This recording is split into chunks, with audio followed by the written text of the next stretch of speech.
kapan kiamat akan terjadi, hai Muhammad? Sebab Nabi selalu menceritakan kemana-mana, kiamat sudah sangat dekat, sudah sangat dekat. Jarak aku dan kiamat cuma seperti ini, kata Nabi. Beliau mengangkat jarinya ke langit, tengah dan telunjuk, lalu direnggangkan sedikit.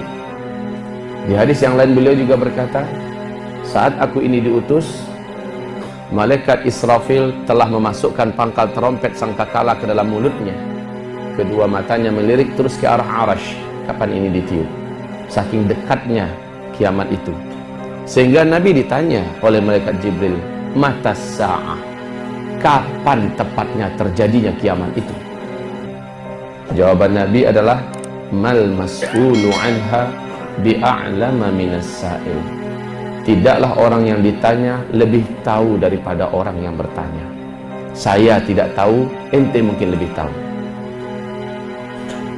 Tapi ketika Nabi ditanya, dan ini menjadi akidah kita ya, siapapun orang diyakini oleh seluruh ulama Ahlus Sunnah wal Jamaah sepakat tidak ada yang tahu kapan kiamat itu akan terjadi, dan haram percaya adanya ramalan-ramalan kiamat. Yas'alunaka 'anis sa'ah ayyana mursaha fima anta min dzikraha ila rabbika muntahaha. Orang bertanya kepada engkau tentang kiamat, hai Muhammad, yang selalu engkau memperingatkan umat tentang dekatnya kejadiannya. Kapankah itu akan terjadi? Jawab, hai Muhammad, hanya Allah yang tahu. Tapi ketika Jibril ini bertanya, akhbirni an amaratiha, kabarkanlah kepadaku tentang ciri-cirinya, tanda-tandanya. Maka Nabiullah Muhammad SAW menjawab, antalidal amatu rabataha wa antaral hufatal uratal alah ri'a asya yatatawaluna fil bunyan. Jika engkau menemukan suatu zaman orang yang hidup pada zaman itu sebelumnya miskin, kere, penggembala ternak, tidak memakai alas kaki, telanjang dada saking miskinnya, tiba-tiba saja mereka menjadi kaya raya dan berkuasa, lalu mereka berlomba-lomba serta berbangga-bangga membangun gedung-gedung yang tinggi. Jika masa itu sudah engkau temukan, maka jarak antara engkau dengan kiamat sudah sangat dekat. Ini hadis Sahih Bukhari. Di hadis Imam Ahmad, Rasulullah ditanya oleh Abu Hurairah radhiyallahu anhu, ya Rasulullah, siapakah orang yang engkau maksud?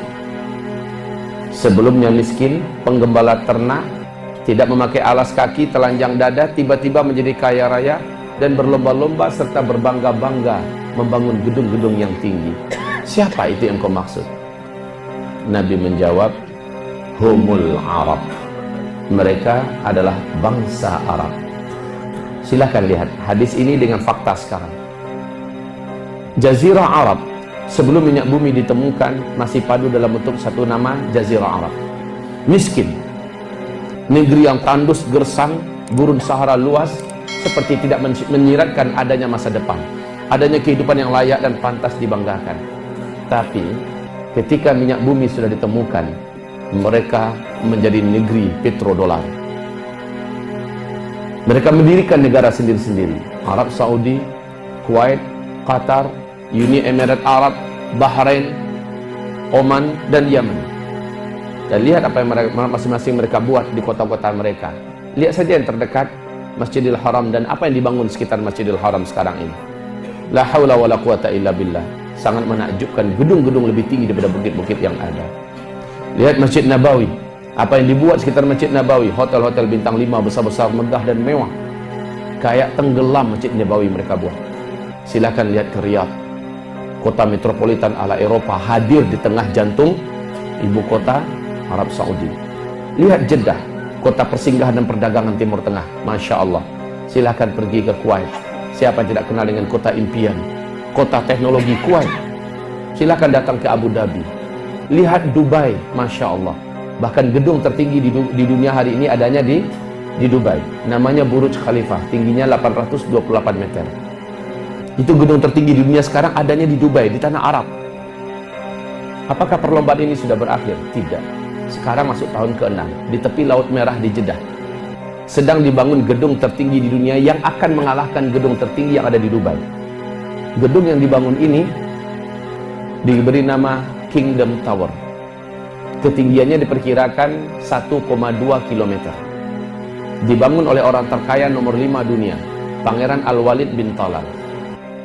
Kaum muslimin yang kami muliakan, direncanakan pembangunan ini selesai 2018. Perlombaan yang tidak sedikit dan tidak kecil, berbangga-bangga membangun gedung-gedung yang tinggi. Jika zaman itu engkau temukan, kata Rasulullah, maka jarak masa antara engkau dengan terjadinya kiamat sudah sangat dekat. Hamba-hamba Allah sekalian, ma'asyiral muslimin wal muslimat, hamba-hamba Allah yang kami muliakan. Ini yang pertama, fakta yang tidak dapat kita tutup-tutupi dan tidak bisa direkayasa, dibuat-buat. Yang kedua, di dalam hadis Imam Ahmad, hadis ini dinyatakan hasan sahih oleh Syekh Albani dan dinyatakan sahih oleh Syekh Ahmad Syakir. Nabiullah Muhammad SAW menyebutkan tentang umatku di bumi ini akan menjalani 5 fase sejarah. Dari 5 fase sejarah ini, perhatikan, kita sudah ada di fase keempat, menuju kepada fase penutup. Fase pertama, kata Rasul, dimulai oleh beliau sendiri yang memimpin umat Islam, disebut dengan Ahdun Nubuwah, fase kenabian. Fase ini telah berakhir dengan wafatnya Nabi Muhammad SAW. Masuk pada fase kedua, fase di mana umat Islam dipimpin oleh Khulafaur Rasyidin selama 30 tahun. Tepat wafatnya Khalifah Ali bin Abi Thalib, berakhirlah fase yang kedua ini 30 tahun. Umat Islam masuk pada fase ketiga. Inilah fase yang terpanjang selama 1227 tahun. Fase ini disebut dengan mulkan adhan. Para khalifah sudah menggunakan sistem kerajaan. Di dalamnya ada 3 dinasti, dinasti Bani Amawiyah, dinasti Bani Abbasiyah, dan dinasti Bani Uthmaniyah. Sepakat seluruh pakar dan ahli sejarah mengatakan fase ketiga telah berakhir pada tanggal 3 bulan Maret tahun 1924. Dengan runtuhnya khilafah Islamiyah Al-Uthmaniyah di Turki, umat Islam masuk pada fase ke-8, tidak ada khilafah Islamiyah.